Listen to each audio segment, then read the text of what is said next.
أي أعوذ بالله من الشيطان الرجيم بسم الله الرحمن الرحيم الحمد لله الصلاة والسلام على رسول الله وعلى آله وصحبه ومن والاه سلام الله عليكم ورحمة الله وبركاته خرجمتوتا دقيقتوتا وردفتوتا خينيا إن شاء الله وبليس خينيا وجين الراء إملا إسلام مادا أكمت أكغر إسلام مادو في سندرا مالا كردفاتو إن شاء الله إساوجين قلاتي هند خيسنو ورّي آمانشا برالي هردفتان غافيك أبدا يجرات اللي إن شاء الله فيديو تنرتي أسخر قردي لالو جراوان تيفي نابريسا كومنتي خيسن إن شاء الله لالي ديبسا إن شاء الله غافي سنيفين غافت داي چورا ميغا ريفون تنا رفو خانكي سلامتا يتيني إن شاء الله جلقا بوداف آواسا خيني سلامتا غافت دوتي إن شاء الله مكان كيسن اينيو أكتيفي دو دلوتا إن شاء الله چمان نوبسا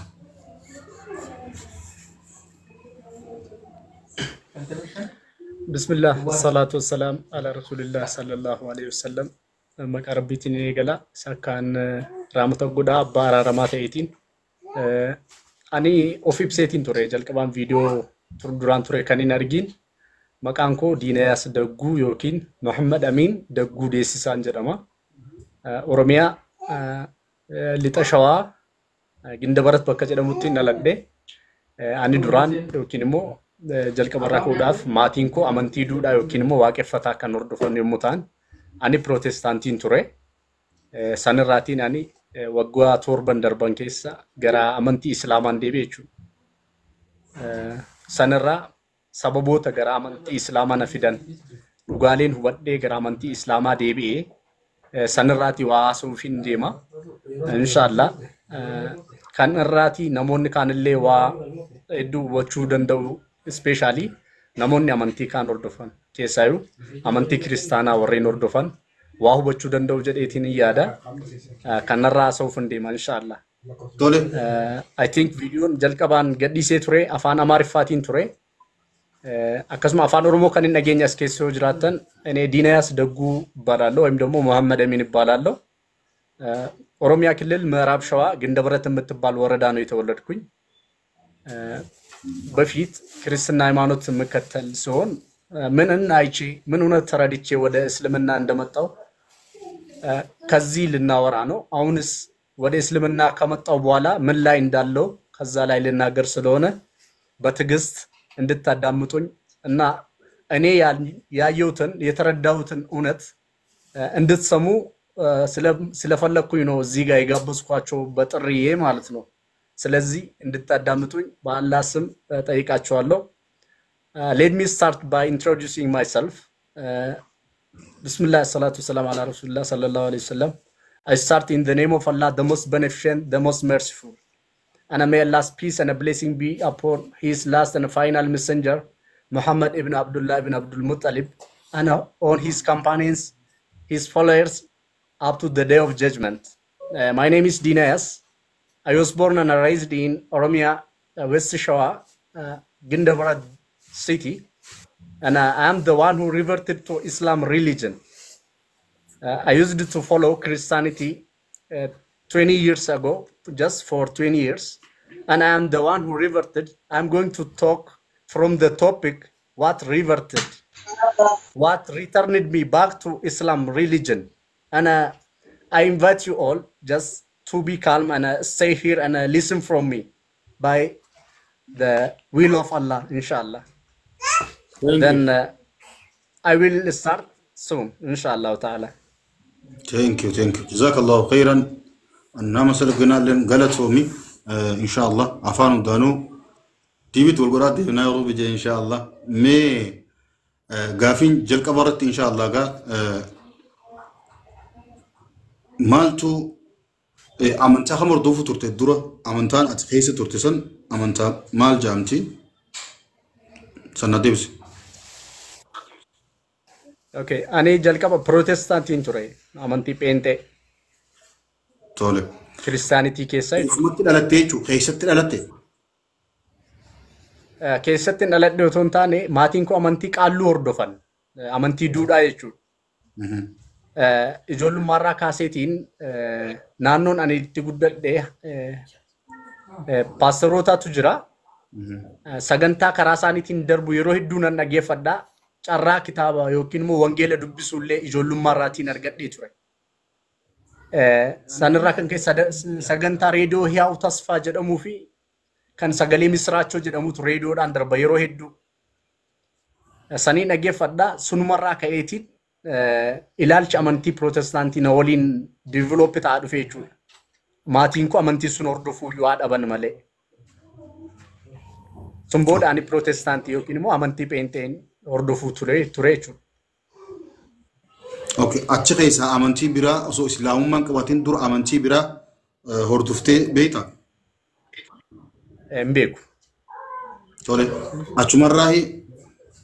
achumarraahi daartii karaa islaamummaa dhufte? Akkasii. Galatoon, mee amantaa san keessatti maaltu gaafii sitti ta'e? Jalqaba irratti maaltu gaafii sitti ta'e? Baay'ee gaariidha. Ani Baayibilii haalaan itti dhiyeenyaan dubbisaa tureen. Maatii dhumti keenyi osoo amantii san hin jaalatiin, amantii Pirootestaantii hin jaalatan ture. Warri amantii qaalluu hordofu maatiin keenya. Ijoolleen firoottan keenya irra hedduun isaanii immoo kan amantii san hordofan waan jiraniif isaan irraa fuudheen Baayibilii dubbisa ture. Garuu carraa amantii sun itti siqee haalaan hordofuu yookiin immoo dhugaachi keessa jiru hubachuun arganne ture. Dhawaatan guddadhee maatii biraa siqeetiin firiidemii argadhee amantii san itti siqee ilaaluu argadhee wantoonni gaaffii natti ta'an tokko lamaa miti baay'eedha. Isaan keessaa inni jalqabaa wangeela Yohaannis boqonnaa 1 lakkoofsa 1 irra waan jiruutu hamma ammaa gaaffiinaaf hin deebiinitti jira. Jalqabatti sagaleetu ture, sagalee Waaqayyoo bira ture kan jedhudha jechuudha. Mata duree kanaatu gaaffii natti ta'e amma ammaa naan deebine. Inni gara biraa immoo Waaqayyo namaa miti jedhu maatii dhumti keenya warri amantii waaqeffataa yookiin immoo qaalluu hordofan sun Waaqni namaa miti Waaqayyo hin du'u jedhu. Waaqni kan ajjeefamu yookiin immoo Waaqni du'uu kan danda'u yoo jiraate yoo kan ta'u ta'e inni Waaqa ajjeesuu danda'u isa tunuuf Waaqa ilaalcha akkasii qaban hamma ammaallee jechuudha. Sanaatiifuu du'uu Waaqayyoo sanaaf gaaffiidha. Yohaannis tokko irra waan jirullee amma har'aatti anaaf gaaffiidha. Fiiteenyaannaa haalanyaa inni hin jedha. Jalqaba garuu sagaleetu ture jedha wangeela Yohaannis boqonnaa 1 irra. Kanii በፊት ምንም አልነበረም ከኔ በኋላ ምንም ሊኖር አይችልም jedha. Ana duraan humtuun turre ana boodaas waan jiraatu hin jiru jedha wangeela Isaayaas keessatti. Saniitiif gaaffii naan deebiin tokko lama osoo hin taane hamma ammaatti kan naaf hin deebiin nan qaba.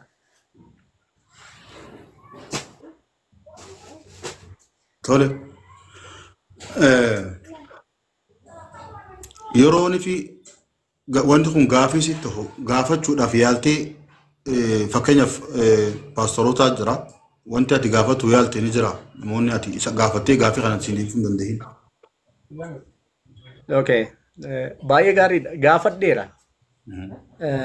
Kanneen ani gaafadheen Iyesuus namadhaa naan jedhan gaafan jedhuuni paastara yookiin immoo miisiyoonarii biyya garaagaraarraa akka addunyaarra deemee tajaajiluutu jira. Deebiin inni naa deebise inni unuuf waaqadha. Isaan haa jedhanii unuuf waaqadhaa naan jedhe. Deebiin inni naa deebise kana qofa. Deebii yookiin immoo riispoonsii namni naa kenneef immoo annan fudhadhaa. Deebiitiin garuu riisarchii yookiin immoo qorannoo mataa koon gaggeessaa. Deebiin namni sun naa deebise quubsaa yoo ta'uudhaa baate jechuudha.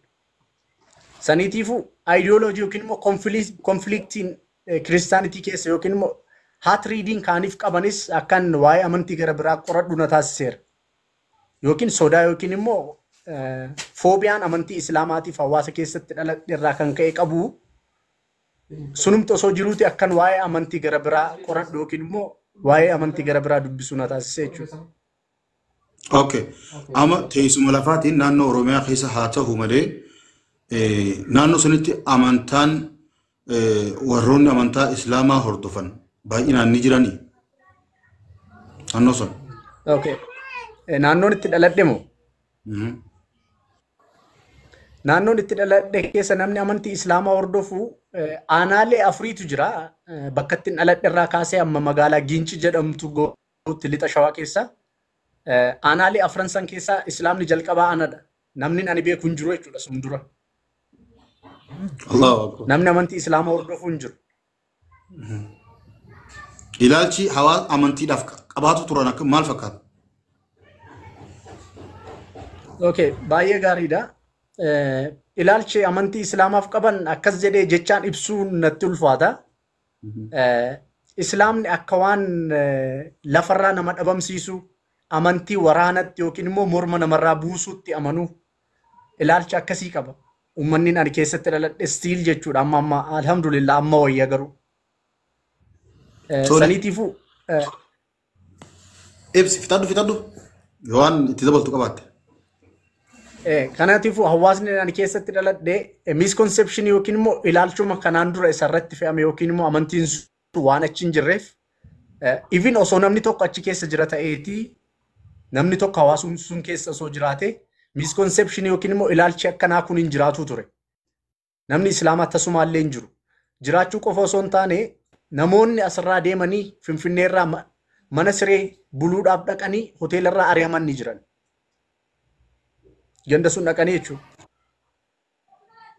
Saniitiifuu namni amantii Islaamaa hordofuu hin jiru. Amantii Islaamaa akka amantii waraanaan babal'ate nama ajjeesutti akka amantii amanuutti. Even paastariin namni nama 7 ajjeese jannata seena jedhee na gaafate anaan paastarii waldaa keessatti barsiisu. Ilaalcha akkanaa qaba jechuudha uummanni. Namni amantii barsiisu yookaan akkana jedhu ta'e hawaasni kaan ilaalcha akkamii qaba jennee ilaaluun nama rakkisu.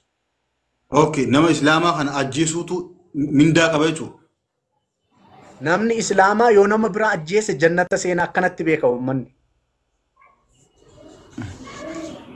Ilaalcha gartee jechuun foobiyaa qabu nama keessatti jechuun oguma guddatuufu ilaalcha biraa keessatti uumamaa ture jechuudha nama. Sirri akkas.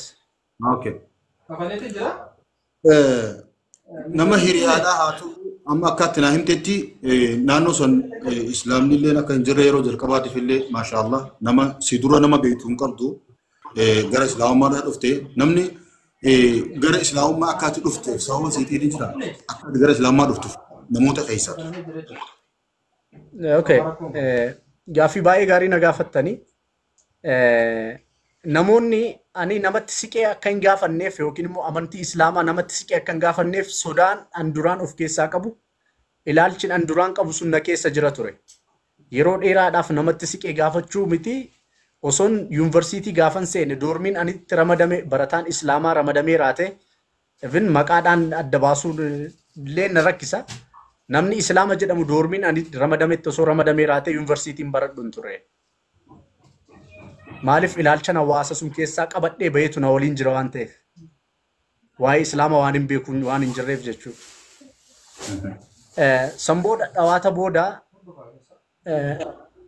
ani gaaffiileen gaafachaa tureef deebii dhabuu kootu akkan dubbisuuf na dirqisiise. Karaa onlaayiniitiin namatti siqee gaafachuuf sodaan qaba. Karaa onlaayiniitiin wantoota garaagaraa qorachuu nan jaalladha. Nan gaafadhas garuu kan ammoo akkan gaafanne kan na godhe sodaana keessa jirudha. Weebsaayitii garaagaraa irraatii dubbisuu eegale. San keessaati weebsaayitii islamhouse.com jedhu asumaan rabbii jazaa isaanii guddoon isaaniif haa deebisu. Achi keessatti kan paablish godhan Dr. Bilaal Philips faati. Afaan hedduudhaan achi keessa jira barreeffamoonni garaagaraa. Waaqayyo eenyudha? Uunatanya Yesus maannoo kan jedhu fa'a. Yesus inni dhugaa eenyu kan jedhu barreeffamoota garaagaraatu PDF'dhaan, sagaleedhaan, viidiyoodhaan achi keessa jira. Achi keessa seenee dubbisuun eegale. Yeroon dubbisu sunu sodaan osoo irra keessa jiru. Osoo Islaamummaan hin qeebalin amma kun kagoraa turte. Dubbisuu hubachuu qaba. Osoo Islaama hin ta'in. Islaama ta'uun dura. Go ahead. Akkasumallee turtii dheeraan booda ijoollee kaanitti siquu eegale. Ijoollee gara baha Oromiyaa kanaa dhufantu jira. Naannoo ani Yuunivarsiitii Saayinsii fi Teekinooloojii Finfinneettiin baradhe. Galaan kondominiin bakka jedhamu jiraatu. Isaanitti siqee isaan faana haasa'uun eegale. Sodaan na keessa jiru erga hir'ataa dhufee jechuudha. Dhugaa jirtu hubachuu eegalee. Isaanitti siqee isaan faana haasa'uu eegalee. Tafsiira quraanaallee isaan bira afaan Oromootiin hamma ta'e dubbisuu eegale. Sun booda ofii buufadheetiin tafsiira afaan Ingiliffaatiin dubbisuu eegale. Sun booda riyaalitiin waa'een Islaamaa haasa'amuu fi inni qabatamaan isaa ani argee tasumaallee waa waliin argine ta'ee jechuudha. الرجال بايوغرافي نبي محمد صلى الله عليه وسلم إرجن دبسة واي أمانتين إسلاما ورانا مبلته 100% صوبة أوسان أدبافة شودن دايجتشو أمانتين سنمو أكملت أكاديم ساتورن أكملتين حواس بران أكجان وان هدو بتشو دندي رايتشو